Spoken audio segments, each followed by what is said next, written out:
আমরা গত ক্লাসে লিটারেরি ক্রিটিসিজম পড়েছি। তো সেখানে আমরা জানতে পেরেছি প্রিফেস টু লিরিক্যাল ব্যালেড সম্পর্কে। এখানে না বানানটা আমার ভুল হয়েছে লেখা।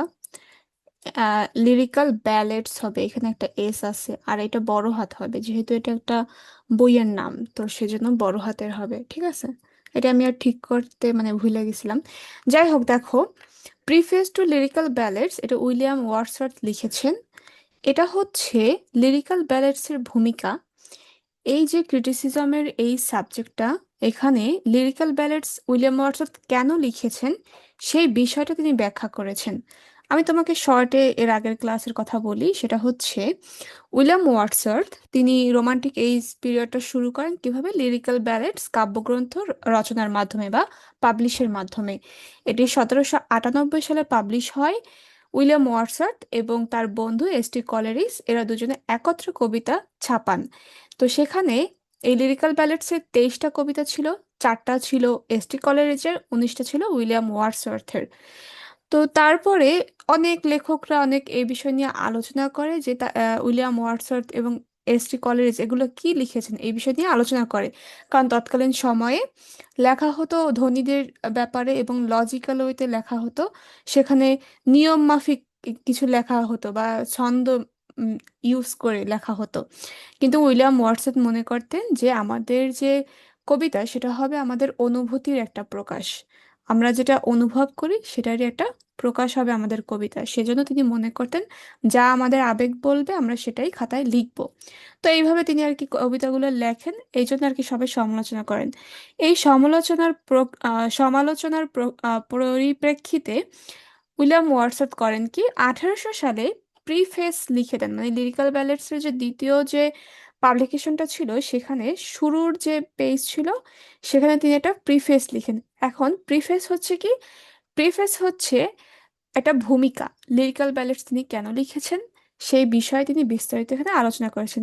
কিন্তু 1800 সালে যেটা তিনি পাবলিশ করেছিলেন সেখানে তিনি অতটা বিস্তারিত লিখতে পারেননি। সেই জন্য তিনি করেন কি, 1802 সালে আবার পাবলিশ করেন লিরিক্যাল ব্যালেন্স কাব্যগ্রন্থটি, যার শুরুতে এই প্রিফেসটা খুব বড় আকারে একটু ছিল, ডিটেলস উনি ব্যাখ্যা করেছেন। এটুক কি বোঝা গেছে? তুমি কি এটুক বুঝতে পারছো? বা আমি কি খুব দ্রুত যাচ্ছি? তাইলেও বলো যদি না বুঝতে পারো।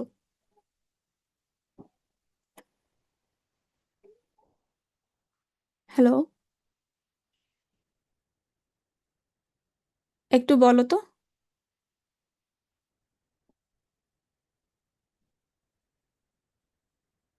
আচ্ছা, ঠিক আছে, বোঝা গেছে। এখন দেখো, যদি, আচ্ছা একটা সেকেন্ড, এই বিষয় নিয়ে আর কি আমরা আলোচনা করেছি গত ক্লাসে। তো চলো আমরা সামনে আগাই। এখান থেকে এই হিস্টোরিক্যাল ব্যাকগ্রাউন্ড আমরা জানতে পেরেছি। এটা আর আজকে আলোচনা করছি না, যেহেতু আমরা পূর্বের ক্লাসে আলোচনা করেছি। দাঁড়াও একটা সেকেন্ড।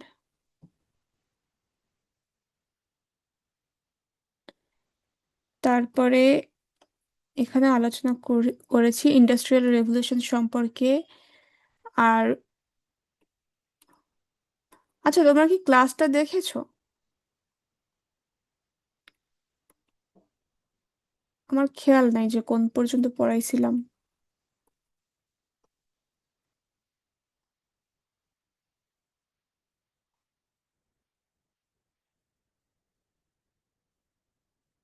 তোমরা কি ক্লাসটা একটু দেখেছো? তাহলে একটু বলো কোন পর্যন্ত পড়াইছি।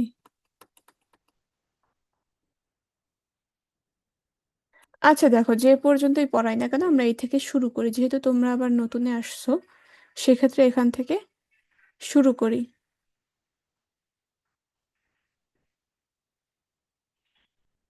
ও, আগের ক্লাসগুলো পাবা ইউটিউবে, এই লার্ন অ্যান্ড অ্যাচিভ এই নামেই আমার ইউটিউব চ্যানেল এবং এই লোগোটাই দেওয়া আছে। ঠিক আছে, সেখানে তোমরা পাবা আগের ক্লাস এবং আমি লিঙ্কও দিয়ে দিয়েছিলাম গ্রুপে, যাতে তোমরা দেখতে পারো। আচ্ছা দেখো, এখান থেকে শুরু করি কারণ তাহলে তোমরা বুঝতে পারবে যে সামারিটা কি আসলে। তো আমি বললাম কি যে প্রিফেস হচ্ছে লিরিক্যাল ব্যালেটসের ভূমিকা মূলত। ভূমিকাটা তিনি লিখেছেন, যে কেন তিনি লিরিক্যাল ব্যালেডস কবিতা সমগ্র পাবলিশ কেন করেছেন, সেই বিষয়টা তিনি এখানে আলোচনা করেছেন। Full summary of the preface. Poetry should use common language. তার মূল কথা হচ্ছে কবিতায় অবশ্যই সাধারণ যে ভাষা সেগুলো ব্যবহার করতে হবে। তার কথাই হচ্ছে এটা। Wordsworth rejected artificial poetic diction. তিনি ওই যে আর্টিফিশিয়ালি যে পোয়েটিক ছন্দগুলো ব্যবহার করে কবিরা, সেটা তিনি পছন্দ করেন নাই। তিনি এগুলোকে রিজেক্ট করেছেন। তিনি চিন্তা করেন যে আমরা যখন কবিতা পড়বো, আমরা মন থেকে পড়বো, মানে মনোযোগ দিয়ে পড়বো।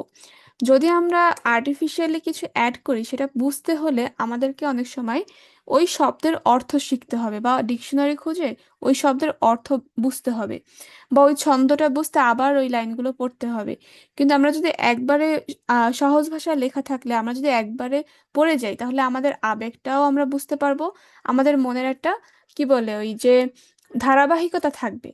মনে করো ওই লিরিক্যাল ব্যালেন্সের পূর্বের যে লেখাগুলো সেগুলো ছিল এরকম, তারা উচ্চ টাইপের ভাষা ব্যবহার করতো, মানে উচ্চ টাইপের শব্দ, যে শব্দগুলোর অর্থ বুঝতে হলে আমাদের আবার ডিকশনারি খুঁজে খুলে দেখতে হইতো, কারণ সাধারণ মানুষেরা তো ওই শব্দগুলো জানে না। তারা জানে কি সাধারণ ভাষা, তো সেই জন্য তাদেরকে তো অবশ্যই ওই বইগুলো খুলে দেখতে হবে। আর আপার লেভেলের যে মানুষ তারা তো শিক্ষিত, তারা তো ওই শব্দ কিছু কিছু জানে, আবার অনেকে নাও জানতে পারে। সেক্ষেত্রে কি তাদের আবার ওইটা পড়তে সুবিধা, কারণ যারা জানে তাদের পড়তে সুবিধা, কিন্তু যারা জানে না তারা তার ওই কবিতা পড়তেই পারবে না। তাহলে কবিতার যে উদ্দেশ্য সাধারণ সকল মানুষের কাছে পৌঁছানোর, তার আবেগ অনুভূতি প্রকাশ করার, এই যে উদ্দেশ্যটা, এটাই তো সফল হবে না। এইটা এই জন্য আর কি আমাদের যে ওয়ার্ডসওয়ার্থ, তিনি দাঁড়াও, তিনি আর কি এখানে বলেন যে poetry should use common language. Wordsworth rejected, তিনি কি করেছেন দেখো, রিজেক্ট করেছেন আর্টিফিশিয়াল পোয়েটিক ডিকশন। এটা আর্টিফিশিয়াল পোয়েটিক ডিকশনটা তিনি রিজেক্ট করেছেন, ঠিক আছে। এবার দেখো, he said poetry should use the real language of men. মানে মানুষের যে সত্যিকারের যে ভাষা, সেটা ব্যবহার করা উচিত পোয়েট্রিতে।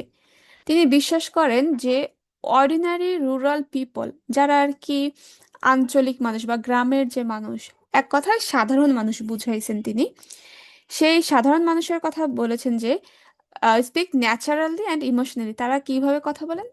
প্রাকৃতিকভাবে এবং আবেগগতভাবে। আচ্ছা, আমি কি দ্রুত যাচ্ছি? একটু আমাকে বলো তো। যদি দ্রুত হয়, বুঝতে অসুবিধা হয়, তাহলেও বলো,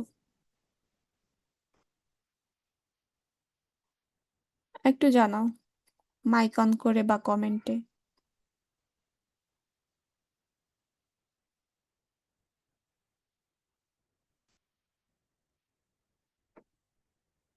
আচ্ছা ঠিক আছে, বোঝা যাচ্ছে না। দেখো, তিনি বিশ্বাস করতেন কি সাধারণ মানুষের ভাষা, কথা হচ্ছে কি, মানে তারা কিভাবে কথা বলে, naturally and emotionally. Therefore poetry should be simple and understandable. তার কথা মতো হচ্ছে কবিতার উদ্দেশ্যই হচ্ছে আমাদের আবেগ অনুভূতি প্রকাশ করা।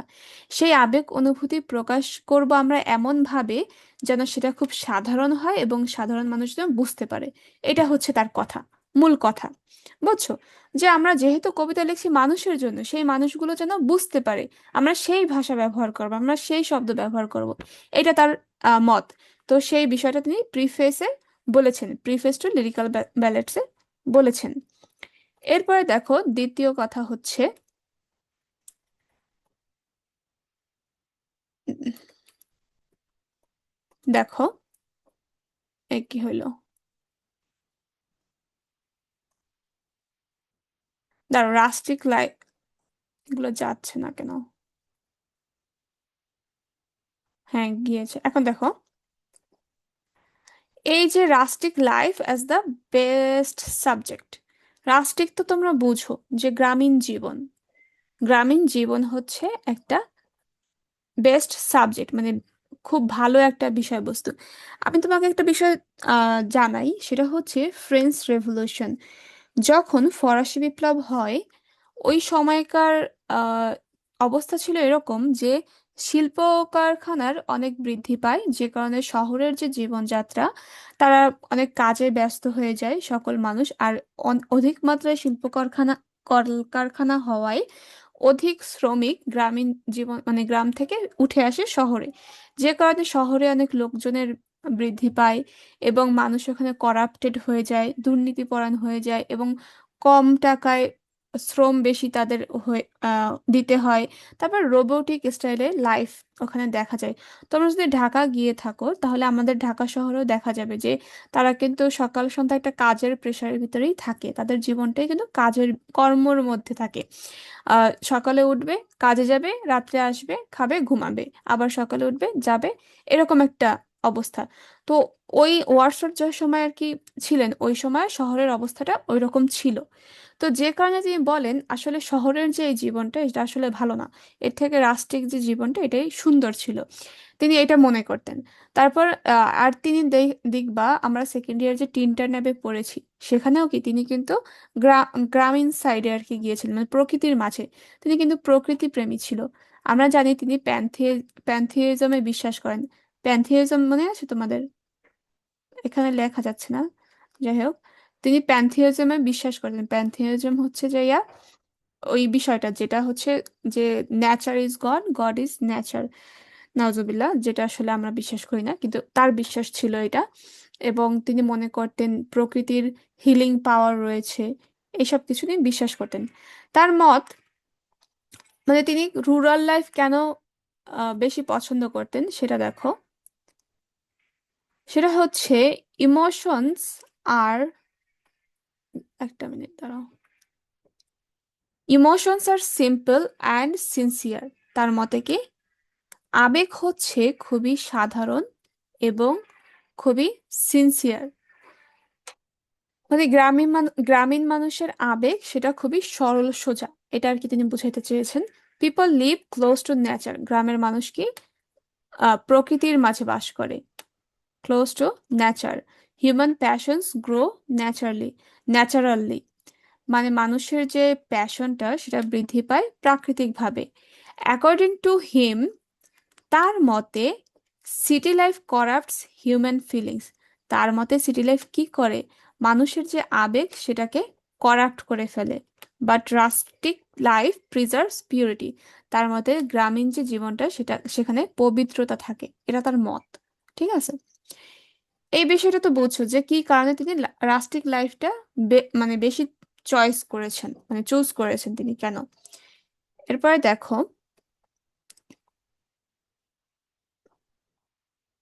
এটা পড়ছি, আচ্ছা দেখো, এই যে লাইনটা না, আমার সাথে তো নিশা আছে না, নিশা দেখো, এই যে লাইনটা, এই লাইনটা হচ্ছে এমন গুরুত্বপূর্ণ একটা লাইন যেটা তোমার কোটেশন হিসেবে তুমি ব্যবহার করতে পারবে এবং তুমি ব্যাখ্যার সময় টানতে পারবে এই লাইনটা। এবং তুমি যদি অনার্সের মাস্টার্সের পর, মানে কি বলে, অনার্স ফোর্থ ইয়ারের পর যে ভাইবা দিবা, সেখানে অনেক সময় এই কথাটা তোমার উল্লেখ করা লাগতে পারে, বা বিভিন্ন জায়গায় তোমার এখানে এটা উল্লেখ করা লাগতে পারে যে poetry is the spontaneous overflow of powerful feelings. যে পোয়েট্রি হচ্ছে তাৎক্ষণিক আবেগের একটা শক্তিশালী প্রকাশ। বুঝছো? Wordsworth gives his most famous definition of poetry. এটা হচ্ছে সব থেকে বিখ্যাত একটা ডেফিনিশন কবিতা সম্পর্কে, যে poetry is the spontaneous overflow of powerful feelings, it takes its origin from emotion recollected in tranquillity. এখানে বলেছেন তিনি যে কবিতার যে ম্যাটেরিয়ালস গুলো, যে কথাগুলো বা আবেগটা, সেটা আমরা নেই কোন সময়, যখন আমরা একাকী থাকি। সেই একাকিত্বের সময় আমরা মনে করি, আমরা পূর্বের যে ঘটনা বা পূর্বের যে স্মৃতি সেগুলো মনে করি এবং সেই আবেগটা আমরা প্রকাশ করি। এবং এই আবেগটা প্রকাশ পায় হঠাৎ করে, মানে খুব খুব আবেগী হয়ে যখন আমরা কিছু লিখি, আমার মনের ভাব প্রকাশ করে একদম খাতায় লিখে ফেলি, সেইটা হচ্ছে কবিতা। তুমি যদি লিখে থাকো তাহলে বুঝতে পারবা যে আমরা অনেক সময় আবেগী হয়ে যাই না, সেই আবেগী অবস্থায় ওই যে পাওয়ারফুল যে অনুভূতিটা ওই সময় আমরা যেটা লিখি, ওইটা হচ্ছে আসলে কবিতা। তার মত হচ্ছে এই বিষয়টা। এবার দেখো, এর অর্থ হচ্ছে কবির মনে প্রবল আবেগ সৃষ্টি হয়। মাইকটা অফ করো। হ্যালো, তোমরা কি শুনতে পাচ্ছো? ঐশী অ্যাড হয়েছে মনে হয় আমাদের সাথে। ঐশী কি শোনা যাচ্ছে?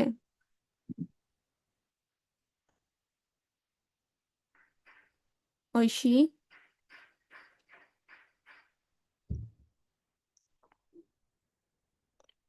আচ্ছা দেখো, ওর মেবি কোনো মাইকে প্রবলেম হয়েছে। আচ্ছা দেখো, the poet experiences deep emotion. কবি, তিনি প্রবল আবেগ তিনি অনুভব করতে পারেন, এবং ওইটার কি অভিজ্ঞতা তিনি অর্জন করেছেন। Later in calmness he remembers it. যেমনটা আমরা টিনটা ন্যাবেতে দেখেছি। টিনটা ন্যাবেতে কিন্তু তিনি 5 বছর পূর্বে গিয়েছিলেন, এবং 5 বছর পূর্বের যে ঘটনা, সেটাই তিনি আবেগ দিয়ে কবিতাটা লেখেন। তাহলে কি তিনি ওই যে একটা গভীর অনুভূতি, সেটা আবেগ, সেটা অভিজ্ঞতা মানে অনুভব করেছেন, এবং পরবর্তীতে ওটা মনে করে করে তিনি লিখেছেন। এখানে আমি তার নিজের কবিতার উদাহরণ টানছি, দেখো। তারপরে আমরা যদি rime of the ancient mariner ধরি, লিরিক্যাল ব্যালেডস এর একটা কবিতা আছে না, rime of the ancient mariner, S T. কলেরিজের। তো সেখানেও কিন্তু ওই যে বৃদ্ধ লোকটি, বৃদ্ধ মেরিনারটি, তার পূর্বের কথা আর কি উল্লেখ করছেন, এই বিষয়টা। তারপর দেখো, রিফ্লেকশন রিক্রিয়েটস দ্য ইমোশন। যখন আমরা কোনো কিছু মনে করি, সেটাই পুনরায় গঠন করে আমাদের আবেগকে। আমরা যখন একাকী বসে থাকি, আমরা পূর্বের কোনো ভালো স্মৃতি মনে করি, আনন্দিত হই, কোনো খারাপ স্মৃতি মনে করে দুঃখী হই। এই যে আবেগটা, এই যে অনুভূতিটা, এটাই আমরা কবিতার মাধ্যমে প্রকাশ করতে পারি। তখন আমাদের মনে যা আসে, সেটা যদি আমরা খাতায় লিখি, সেটাই হবে কি কবিতা। এই তাহলে এখান থেকে তুমি কি জানলা? দেখো, একটা হচ্ছে পোয়েট্রি যে, আহ, আচ্ছা, তিনি কি poetry should use common language, এই একটা কমন ল্যাঙ্গুয়েজ থাকা লাগবে। তারপরে রাস্টিক লাইফ হচ্ছে পোয়েট্রির জন্য একটা বেস্ট সাবজেক্ট। আর হচ্ছে spontaneous overflow, poetry is the spontaneous overflow. ঠিক আছে। আচ্ছা দেখো, এর পরের যে বিষয়টা, সেটা হচ্ছে definition. Are the this definition combines, মানে এই যে আমরা এতক্ষণ সংজ্ঞাটা পড়লাম, এখানে এইগুলো, এই বিষয়গুলোকে আর কি একত্রিত করে। যেমন ধরো আবেগ, আবেগ, স্মৃতি মানে মেমোরি, ইমাজিনেশন কল্পনা, রিফ্লেকশন ওই কল্পনার মাধ্যমে যেটা প্রতিফলিত হয়, সে বিষয়টা। রিফ্লেকশন তো জানো, প্রতিফলন। তো আমরা কল্পনার মাধ্যমে যেটা প্রকাশ করি, সেই বিষয়টাই হচ্ছে রিফ্লেকশন। এখন দেখো, আবেগ দিয়ে তোমাকে একটা উদাহরণ দেই। আমাদের যে টিনটান অ্যাবের কথা বলি, বা কি যেন আছে না আমাদের, I wandered lonely as a cloud, সেখানে এই দুইটা কবিতায় কিন্তু আবেগ প্রকাশ পেয়েছে। সেখানে মেমোরিও ছিল, তার স্মৃতিচারণ করার মাধ্যমে কবিতাগুলোয় তিনি তার শব্দ চয়ন করেছেন বা লাইনগুলো লিখেছেন। এছাড়াও রাইম অফ দ্য এনশিয়েন্ট মেরিনারেও কিন্তু মেরিনার নিজে তার স্মৃতিকে মনে করে করে তিনি ওই কবিতায় আর কি লাইনগুলো লিখেছেন, এবং ওই লাইনগুলোও কিন্তু অনেক সহজ ছিল। পড়ার সময় দেখেছো অবশ্যই যে আমরা Rime of the ancient Mariner অনেক বড় আকারে কবিতা পেয়েছি, কিন্তু যখন আমরা ওইটা পড়েছি, তখন দেখতে পেয়েছি এটা তো আসলে অনেক সহজ, যে মনে হচ্ছে যেন কথা বলছে আমার সাথে, এরকম ভাবে লেখা। তো ওয়াটসঅ্যাপ এটাও মনে করতেন যে কবিতা হবে এরকম, যেন আমরা পাঠকদের সাথে কথা বলছি, তারা আমাদের সাথে কথোপকথন করছে, তারাও যেন ওই অনুভূতিটা বুঝতে পারে, এই বিষয়টা। তারপর ইমাজিনেশন, ইমাজিনেশন কি, দেখো রাইম অফ দ্য এনশিয়েন্ট মেরিনারে কত কিছুই তো ইমাজিন করে আমাদের লেখক। লেখক বলতে কি, মেরিনার। যেমন ধরো ওই যে একটা নৌকায় করে ডেথ আসছে, তারপর লাইফ ইন ডেথ আসছে, এগুলো কি ইমাজিনেশন না? তো এই বিষয়গুলো। তারপর রিফ্লেকশন, রিফ্লেকশন হচ্ছে পূর্বের স্মৃতি মনে করে পুনরায় ওটাকে আবার প্রতিফলন ঘটানো, সেই বিষয়। এবার দেখো, রোল অফ দ্য পোয়েট।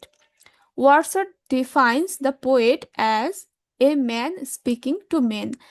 দেখো, ওয়াটসন বিশ্বাস করেন কি, যে কবি, কবি হচ্ছেন তিনি, যিনি একজন মানুষ, যিনি অন্যান্য মানুষদের সাথে কথা বলছেন। The poet is not a supernatural being. কবি কোনো সুপারন্যাচারাল অস্তিত্ব নয়, তিনি একজন মানুষ। He is an ordinary human. সে হচ্ছে একজন সাধারণ মানুষ। উইথ, কিসের সাথে সে সাধারণ মানুষ, দেখো, greater insensitivity, imagination, compassion, ability to express emotions. বুঝতে পারছো? তার কথা হচ্ছে কবি একজন সাধারণ মানুষ, তিনি কথা বলবেন অন্য মানুষদের সাথে। তার যে আবেগ, অনুভূতি, কল্পনা, এই সব কিছু নিয়ে তিনি আসলে সাধারণ মানুষদের সাথে কথা বলবেন, এবং তিনিও হচ্ছেন একজন সাধারণ ব্যক্তি। The poet feels more deeply than common people and communicates universal truths. কবিরা বা একজন কবি অনুভব করেন খুব গভীরভাবে, একদম যে কমন পিপল রয়েছে না, তাদের থেকে সে একটু গভীরভাবে অনুভব করেন।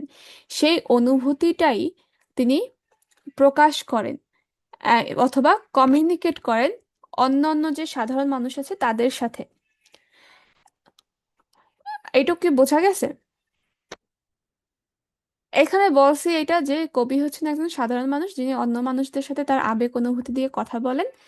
এবং তার যে আহ, আরেকটা লাইন বলছে যে কবি হচ্ছেন ওই ব্যক্তি যে আবেগটাকে খুব গভীরভাবে অনুভব করেন। তুমি দেখবা অনেক মানুষ আছে তার আবেগকে, অনুভূতিকে অতটা প্রাধান্য দেয় না।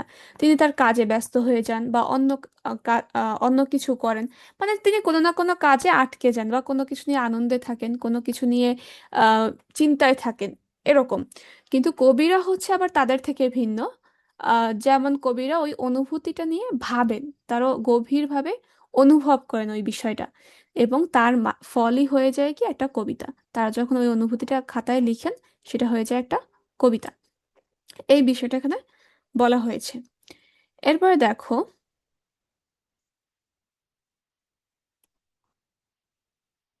তোমরা তোমরা কি বুঝতেছো? আমাকে একটু জানাও তো,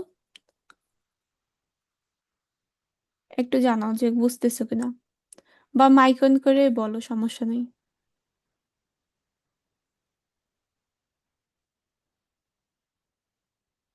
আচ্ছা, ঠিক আছে, বোঝা যাচ্ছে। দেখো, এই পর্যন্ত পড়া হয়েছে। এখন দেখো, relationship between poetry and nature. কাব্য এবং প্রকৃতির মধ্যে যে সম্পর্কটা, সেই বিষয়টা তিনি এখানে উল্লেখ করেছেন। যেহেতু লিরিক্যাল ব্যালেটসের কবিতাগুলো প্রকৃতি নিয়ে বেশি ছিল, তো সেই বিষয়টা তিনি তার প্রিফেসে ব্যাখ্যা করেছেন যে কাব্য এবং প্রকৃতির মধ্যে সম্পর্ক কি। Nature is central in romantic poetry. Romantic পোয়েট্রির যে কেন্দ্রীয় বিষয়বস্তু সেটা হচ্ছে প্রকৃতি। ওয়ার্ডসওয়ার্থ বিশ্বাস করতেন, নেচার এডুকেটস হিউম্যানিটি। প্রকৃতি আমাদেরকে মনুষ্যত্ব শিখায়। Nature purifies the mind. প্রকৃতি আমাদের মনকে শুদ্ধ করে বা পবিত্র করে। Nature develops moral values. প্রকৃতি আমাদের মাঝে ডেভেলপ করে কি নৈতিক যে শিক্ষা বা নৈতিকতা, সেই বিষয়টাকে ডেভেলপ করে। Nature creates spiritual harmony. প্রকৃতি তৈরি করে আত্মিক যে শান্তি, সেই বিষয়টা, মানে আত্মিক শান্তিটা অনুভব করার এনভায়রনমেন্টটা প্রকৃতি তৈরি করে। ফর হিম, তার জন্য, nature and human emotion R deeply connected. তার ক্ষেত্রে প্রকৃতি এবং মানুষের যে অনুভূতি, সেটা খুব গভীরভাবে সংযুক্ত বা সংযোগপূর্ণ।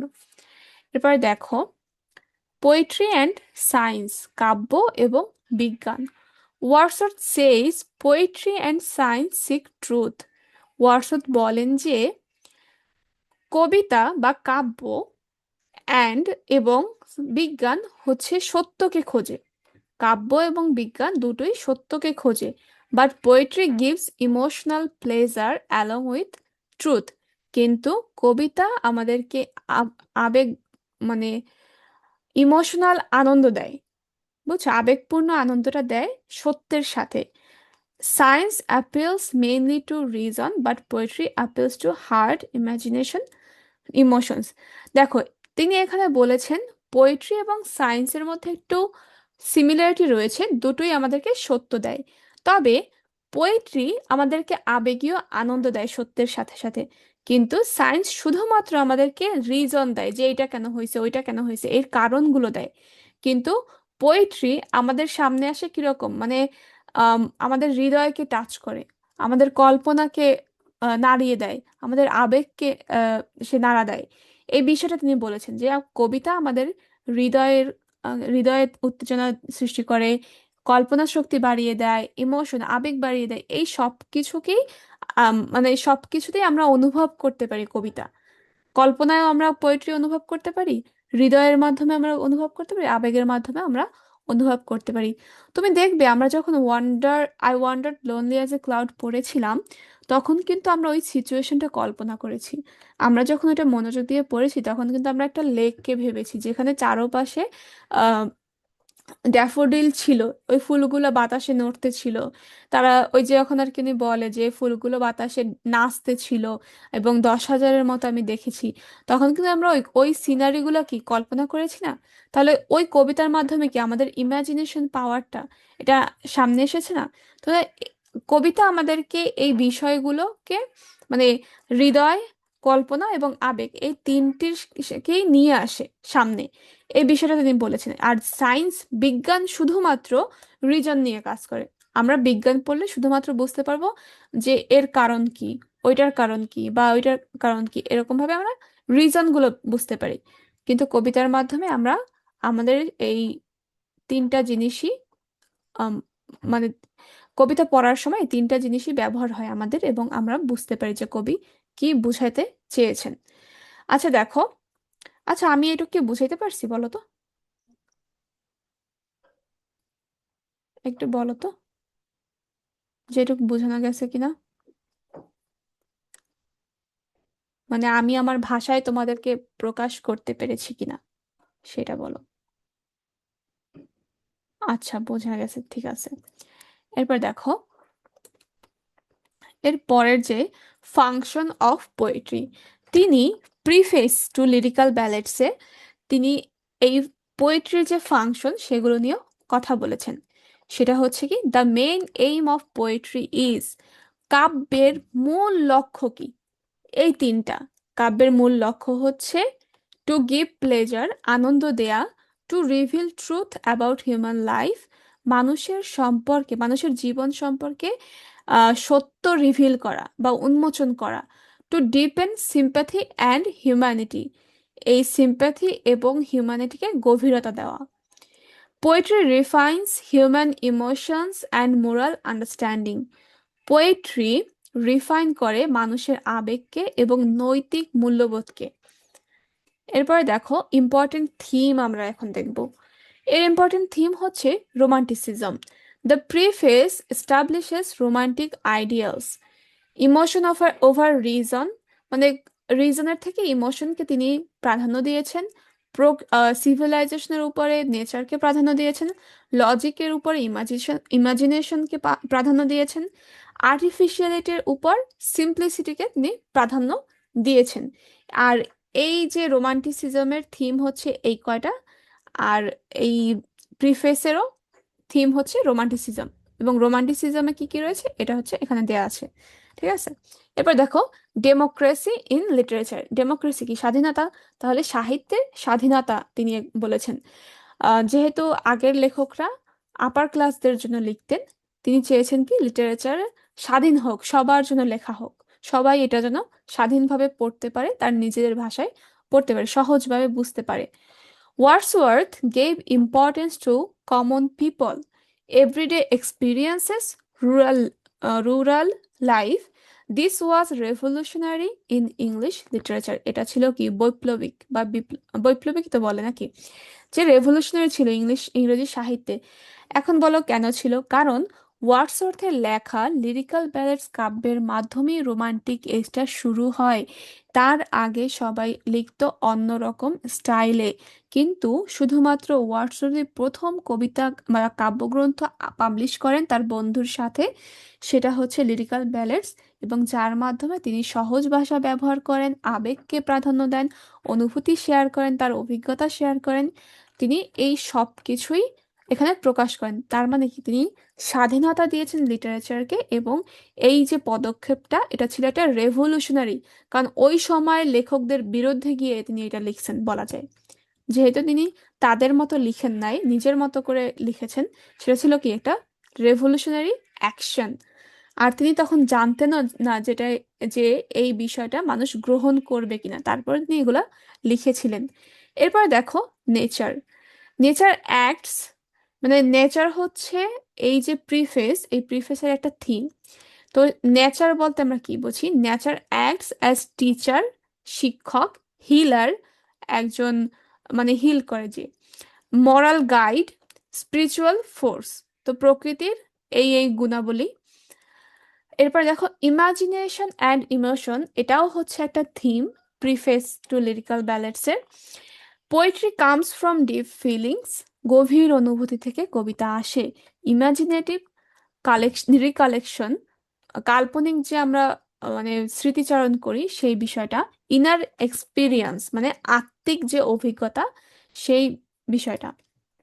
এরপর দেখো, এখন কিন্তু দেখো আমাদের থিম জানা হইলো, এই চারটা theme: imagination and emotion, nature, democracy in literature, আর হচ্ছে রোমান্টিসিজম। যদি তোমাদের থিম সম্পর্কে বলে এই চারটা দিয়ে একটু ব্যাখ্যা দেবা, এগুলা লাইন দিয়া, তাহলে চারটা দিয়ে কিন্তু চারটা প্যারা হয়ে যাবে, তোমাদের ইজিলি লিখতে মানে লিখতে পারবা ইজিলি। এরপর দেখো আমরা কিছু কোটস দেখি, লাইন, যে লাইনগুলো আমরা লেখার সময় ইউজ করতে পারবো আর খুবই সহজ ভাষায় তিনি লিখেছেন। এই যে দেখো, poetry is the spontaneous overflow of powerful feelings. তোমরা দেখতে পারবে এই থার্ড ইয়ারের পর এই লাইনটা সবার মুখস্থ, আমাদের ক্লাসেই সবার এই লাইনটা মুখস্থ। কারণ কি? এই লাইনটা এতটাই তাৎপর্যপূর্ণ, এতটাই গুরুত্বপূর্ণ যে ক্লাসে পড়াইতে পড়াইতে মুখস্থ হয়ে গেছে সবার। মানে নিজেরা পড়বে কি, এমনিই মুখস্থ হয়ে গেছে যে এই লাইনটা এতটা সুন্দর এবং এতটা ইম্পর্টেন্ট। তো তুমি যেহেতু এই লাইনটা শিখেই ফেলেছো, এটা যদি তুমি কোশ্চেনে ইউজ করো তাহলে তো তোমারই লাভ। বুঝতে পারছো? দেখো, poetry is the spontaneous overflow of powerful feelings. Poetry comes naturally from strong emotions, এর অর্থ হচ্ছে এই বিষয়টা। এরপর দেখো, it takes its origin from emotion recollected in tranquillity. Poetry is created when remembered emotion. পোয়েট্রি তখন তৈরি হয় যখন আমরা আমাদের আবেগকে মনে করি। Is shaped calmly through reflection, প্রতিফলনের মাধ্যমে আমরা ওটাকে একটা গঠন দেই, কাব্যিক রূপ দেই। এই বিষয়টা বুঝাইছে। প্রথমে কিন্তু আমরা এই দুইটা লাইন একত্রে পড়েছিলাম ওই যখন আমি বুঝাচ্ছিলাম, আর এটা তুমি আলাদাও ইউজ করতে পারবে। দুইটা লাইন পড়া যদি দুইটা কোটেশন দেয়া যায় তাহলে তো সুবিধা হয়। তবে কোটেশন হিসাবে এই লাইনটা ইউজ করবাই, তাতে যাই হোক না কেন এই লাইনটা দিবাই দিবা, কারণ এই লাইনটা এতটাই তাৎপর্যপূর্ণ। এরপর দেখো, a man speaking to men. এই যে সেন্টেন্সটুক, এটা মনে রাখা আমার মনে হয় যে তোমরা অটোমেটিক মনে রাখতে পারবা, যে a man speaking to men, যে একজন ব্যক্তি অন্য মানুষদের সাথে কথা বলছে। তার কথা হচ্ছে, পোয়েট হচ্ছে একজন সাধারণ ব্যক্তি এবং তিনি তার গভীর অনুভূতি বা আবেগ নিয়ে অন্য মানুষদের সাথে কথা বলছে, এটা হচ্ছে তার মত। The poet is a human being connected with ordinary humanity. এরপর দেখো, the real language of men. এ বিষয়টা তো আগেই বলছি যে মানুষের যে সাধারণ ভাষা, বাস্তব যে ভাষা তারা ইউজ করে সেগুলোই কবিতায় ব্যবহার করা হবে। এবং low and rustic life was generally chosen. দেখো, আমরা যে ব্যাখ্যাগুলো এতক্ষণ পড়েছি সেই লাইনগুলোই জাস্ট কোটেশন হিসেবে আছে, আর তিনি কিন্তু এত সহজভাবেই লিখেছেন। এরপর দেখো, why is the preface important, এটা আমাদের জানতে হবে। প্রিফেস ইম্পর্টেন্ট কারণ হচ্ছে, দেখো, ম্যানিফেস্টো অফ রোমান্টিসিজম, রোমান্টিসিজমের ম্যানিফেস্টো, রোমান্টিসিজমের ম্যানিফেস্টো রেভলিউশনাইজড ইংলিশ পোয়েট্রি। সেটা হচ্ছে নিউ ক্লাসিসিজমের যে লেখাগুলো ছিল, মানে রোমান্টিক পিরিয়ডের আগের যে পিরিয়ড নিউ ক্লাসিক্যাল, সেখানের যে লেখাগুলো ছিল তার বিরুদ্ধে একটা বিপ্লব ছিল এই মানে কি বলে, এই যে লিরিক্যাল ব্যালেটটা। তারপরে রিজেক্টেড নিউ ক্লাসিক্যাল রুলসগুলো তিনি রিজেক্ট করেছেন। এস্টাবলিশড নিউ পোয়েটিক থিওরি, তিনি কি করেছেন, নতুন যে পোয়েটিক থিওরি বা পোয়েটিক তত্ত্ব তিনি গঠন করেছেন। তুমি একটা জিনিস খেয়াল করো, তিনি লিরিক্যাল ব্যালেটস যে কারণগুলোর জন্য লিখেছেন সেই বিষয়গুলোই প্রিফেসে উল্লেখ করেছেন এক কথায়। তুমি সেই অনুযায়ী কোশ্চেনে রিলেট করে করে লিখবে, কোটেশন দিবে আর সুন্দর করে সাজিয়ে লিখবে, তাহলেই তোমার একটা কোশ্চেন ভালো মানে মার্কস পাওয়ার মতো হবে একটা কোশ্চেনের অ্যান্সার। এবার দেখো main characteristics of romantic poetry according to Wordsworth. এগুলো হচ্ছে মেইন ক্যারেক্টারিস্টিক, এগুলো ক্যারেক্টারিস্টিক্স, এগুলো আমরা অলরেডি আলোচনা করে ফেলেছি। এরপর দেখো ক্রিটিক্যাল এভালুয়েশন, স্ট্রেংথ মানে শক্তিশালী দিকগুলো এখানে উল্লেখ করেছেন, একবার পড়লেই বুঝতে পারবা। এই দেখো made poetry natural and Democratic, যা এতক্ষণ বুঝাইছি সেম কথা এখানে লেখা। এবার দেখো উইকনেস, উইকনেসও ছিল, সেটা হচ্ছে এই যে complete rejection of poetic diction is unrealistic. তবে আমাদের কোশ্চেনে না এগুলোর লেখার দরকার নাই যে উইকনেস কি ছিল। যদি জিজ্ঞাসা করা হয় কোশ্চেনে তাহলে বলবা, আর যদি না জিজ্ঞাসা করা হয়, জিজ্ঞাসা না করাই হবে না আমার মনে হয় কোশ্চেনে, কিন্তু তারপর জেনে রাখা ভালো, এটা হচ্ছে জেনে রাখা ভালো। এরপর দেখো কনক্লুশনে, আমরা যদি কনক্লুড করতে যাই তাহলে এইটুকু আমরা বলতে পারি, প্রিফেস টু লিরিক্যাল ব্যালেডস ইংরেজি সাহিত্যের অন্যতম গুরুত্বপূর্ণ সমালোচনামূলক রচনা। এর মাধ্যমে উইলিয়াম ওয়ার্ডসওয়ার্থ কবিতার ধারণায় বিপ্লব ঘটান। তিনি প্রমাণ করেন যে কবিতা কেবল উচ্চবিত্তের জন্য নয়, বরং সাধারণ মানুষের অনুভূতি, প্রকৃতি ও মানবতার প্রকাশ। তোমরা কি এতটুকু বুঝতে পেরেছো? যদি বুঝে থাকো তাহলে এইটাই হচ্ছে সম্পূর্ণ বিষয়। প্রিফেস টু লিরিক্যাল ব্যালেটস এর মূল বিষয় হচ্ছে এতটুকু। এতটুকু কি বোঝা গেছে? আমাকে একটু জানাও তো।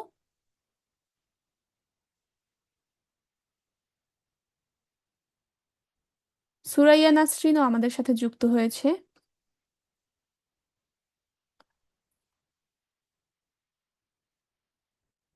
আচ্ছা, তাহলে এখানেই আজকের ক্লাস শেষ। তোমাদের মানে সকলকেই অনেক অনেক ধন্যবাদ আজকের ক্লাসে অংশগ্রহণ করার জন্য।